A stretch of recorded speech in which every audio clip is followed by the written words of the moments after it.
الحمدللہ رب العالمین والصلاة والسلام علی سید الانبیاء والمرسلین اما بعد فاعوذ باللہ من الشیطان الرجیم بسم اللہ الرحمن الرحیم الذی خلق الموت والحیات لیبلوکم ایکم احسن عملا۔ اللہ تعالیٰ نے قرآن مجید میں یہ بتایا ہے کہ اللہ نے تمہیں زندگی دی ہے، اللہ نے تمہیں موت عطا فرمائی ہے۔ یہ دونوں چیزیں جو دی ہیں، زندگی اور موت، یہ کس لیے دی ہیں؟ لیبلوکم، یعنی زندگی اللہ نے ہمیں اس لیے دی ہے تاکہ ہم اس میں آ کر اللہ کے بتائے ہوئے طریقوں کے مطابق زندگی گزاریں۔ تو فرمایا کہ لیبلوکم ایکم احسن عملا۔ زندگی اور موت کا سلسلہ اسی لیے رکھا ہے کہ پتہ چلے کہ تم میں سے کون اچھے عمل کرنے والا ہے، لیبلوکم، تاکہ تمہاری آزمائش ہو، تمہیں جانچا جائے تم کیا کرتے ہو، تمہیں اختیار دیا جائے۔ اور یہ اختیار بھی کوئی بہت بڑا اختیار نہیں ہے، چھوٹا سا اختیار ہے۔ حضرت علی کرم اللہ وجہہ سے پوچھا گیا اس اختیار کے بارے میں، تو انہوں نے فرمایا کہ ایک شخص نے پوچھا کہ بھائی انسان کے پاس تو کوئی اختیار نہیں ہے، تو ہوتا تو سب وہ ہے جو اللہ چاہتا ہے۔ فرمایا کہ اختیار تو ہے۔ فرمایا کہ کیا اختیار ہے؟ آپ نے فرمایا کہ اپنا ایک پاؤں اٹھاؤ۔ اس نے اپنا ایک پاؤں اٹھایا، تو پھر فرمایا کہ دوسرا بھی اٹھا لو اسی طرح۔ اس نے کہا کہ دوسرا نہیں اٹھا سکتا، تو آپ نے فرمایا کہ یہی جو اختیار ہے، یہ جو ایک پاؤں اٹھایا ہم نے نا، ہمارا اتنا ہی اختیار ہے، اسی پر اجر بھی ہے، اسی پر سزا بھی ہے۔ یہ اگر صحیح اٹھ گیا تو اس پر اجر ہے، یہ غلط اٹھا تو اس پر سزا ہے۔ تو یاد رکھیں، یہ جو دنیا ہے، اس دنیا کے اندر اللہ تعالیٰ نے ہمیں آزمائش کے لیے بھیجا ہے، امتحان کے لیے بھیجا ہے، اور بہت ساری ایسی چیزیں ہیں جو اللہ نے ہمیں عطا فرمائی ہیں، اور بہت ساری ایسی چیزیں ہیں کہ ہم دیکھتے ہیں کہ دوسروں کے پاس وہ نہیں ہیں، لیکن اسی طرح کئی چیزیں ایسی ہیں جو دوسروں کے پاس ہیں لیکن ہمارے پاس نہیں ہیں۔ یاد رکھیں کہ یہ سب کچھ عارضی ہے، یہ سب کچھ فنا ہونے والا ہے، یہ سب کچھ ختم ہونے والا ہے۔ اور یہ بھی یاد رکھیں کہ آج جو چیز ہمارے پاس موجود ہے یہ ہمیشہ ہمارے پاس رہنے والی نہیں ہے، یا آج دوسرے کے پاس جو چیز ہے جس حالت میں وہ ہے، ہمیشہ اس حالت میں وہ بھی رہنے والا نہیں ہے۔ اللہ جس کو چاہتا ہے، جتنا چاہتا ہے، جیسے چاہتا ہے وہ عطا فرماتا ہے۔ یہ اس کا اپنا ایک نظام ہے، اور اس نظام کو اس نے جو ہے وہ اسی طریقے سے مکمل فرمانا ہے، اسی طریقے سے ہماری وہ آزمائش ہوگی اس مخصوص نظام کے تحت۔ اس زندگی کو ہم نے جو ہے ایسا بنانا ہے کہ جس میں ہم کامیاب ہو جائیں۔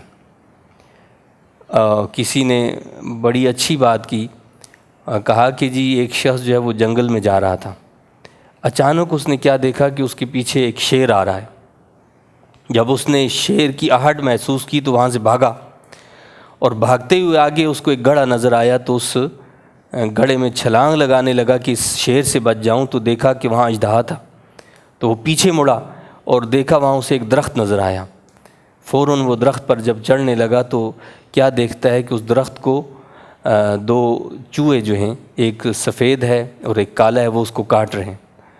تو بہرحال وہ درخت پر چڑھ گیا کہ ابھی تو مجھے شیر سے جو ہے چھٹکارا مل جائے، اس سے نجات مل جائے۔ وہ جو ہی درخت پر چڑھتا ہے تو دیکھتا ہے کہ وہاں شہد کی مکھی کا جو ہے وہ ایک چھتا موجود ہے۔ اب وہ شہد کا چھتا دیکھ کر وہاں سے شہد نکالنے لگتا ہے، اس میں مگن ہو جاتا ہے، وہ میٹھا لگتا ہے، اس کو کھانے لگتا ہے۔ وہ بھول جاتا ہے کہ جی اس کو نیچے جو ہے وہ دو چوہے کاٹ بھی رہے ہیں، اور میرے پیچھے شیر بھی ہے، اور آگے گڑھا بھی پڑا ہے۔ اب اسی میں مست ہو جاتا ہے، مگن ہو جاتا ہے کہ اچانک کیا ہوتا ہے کہ وہ چوہے جو ہیں وہ اس درخت کی جڑ کو جو ہے وہ کاٹ دیتے ہیں۔ جب وہ جڑ اس درخت کی کٹتی ہے تو وہ درخت گر جاتا ہے۔ جب وہ درخت گرتا ہے تو نیچے آلریڈی وہاں موجود ہوتا ہے شیر، وہ اس کو چیر پھاڑ کر گڑھے میں پھینک دیتا ہے۔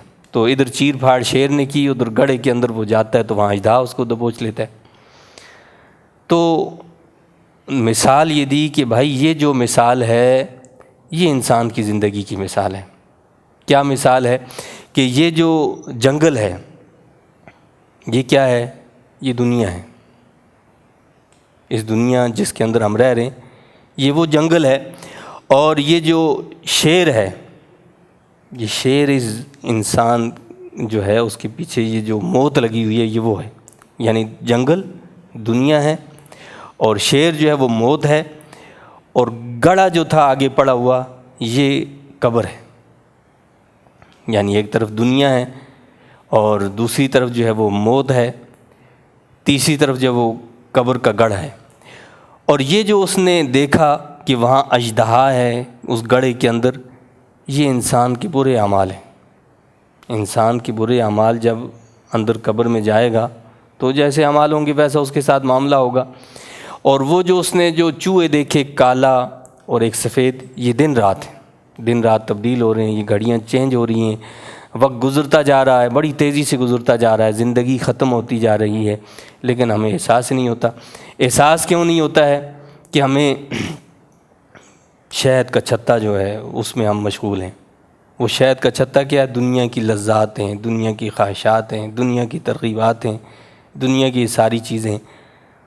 اور درخت جو ہے وہ انسان کی عمر ہے جس کو وہ چوہے کاٹ رہے ہیں، دن رات ہماری عمر کو کاٹ رہے ہیں، اور ہم دنیا میں اتنے مگن ہیں، دنیا میں اتنے مصروف ہیں، دنیا میں اتنے مشغول ہیں کہ ہمیں یہ فکر ہی نہیں ہے کہ یہ دن رات جو تبدیل ہو رہے ہیں، روزانہ دن نئی صبح لے کر آتا ہے، روزانہ پھر رات ہو جاتی ہے، پھر صبح ہو جاتی ہے، ہمیں احساس ہی نہیں ہے کہ یہ ہماری زندگی کے دن جو ہیں، یہ ہماری عمر کے دن کٹتے چلے جا رہے ہیں، ختم ہوتے جا رہے ہیں، اور ہم دنیا میں مشغول اور مصروف ہیں۔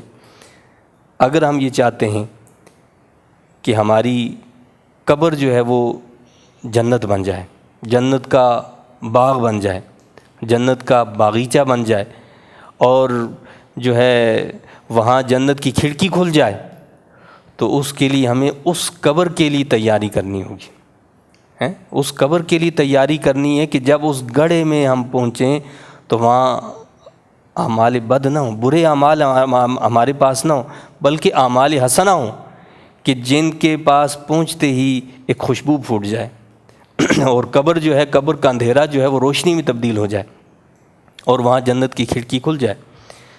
اور اس کے لیے لازمی ہے، اس کے لیے ضروری ہے کہ اللہ کے نبی کریم صلی اللہ علیہ وسلم کے دامن سے ہم وابستہ ہو جائیں۔ اس سے کیسے وابستہ ہوں؟ مولانا روم علیہ رحمہ نے بڑی ایک اچھی مثال دی۔ کہتے ہیں کہ ایک کبوتر تھا، وہ کبوتر جو ہے حرم شریف کا تھا، حرم شریف کا کبوتر تھا، تو ایک چمٹی کے دل کے اندر یہ خیال پیدا ہوا، شوق اور تڑپ پیدا ہوئی اس کے اندر کہ میں نے حرم جانا ہے۔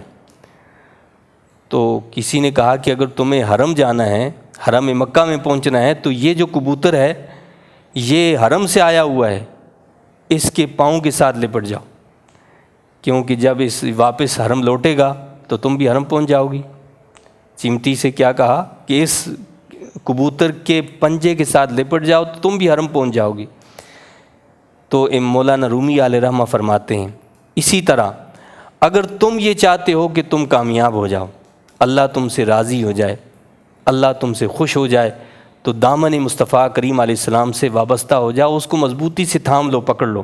تو جب مصطفیٰ کریم علیہ السلام جنت میں تشریف لے جائیں گے تو ان کے دامن سے وابستہ ہوگے تو تم بھی اسی طرح جنت میں چلے جاؤ گے۔ جس طرح کبوتر کے پنجے کو، کبوتر کے قدموں کو چمٹی نے پکڑ لیا، اسی طرح اگر ہم دامن مصطفیٰ صلی اللہ علیہ وسلم سے وابستہ ہو جاتے ہیں، مصطفیٰ کریم علیہ السلام کے قدموں کو جو ہے، آپ کے قدموں کی جو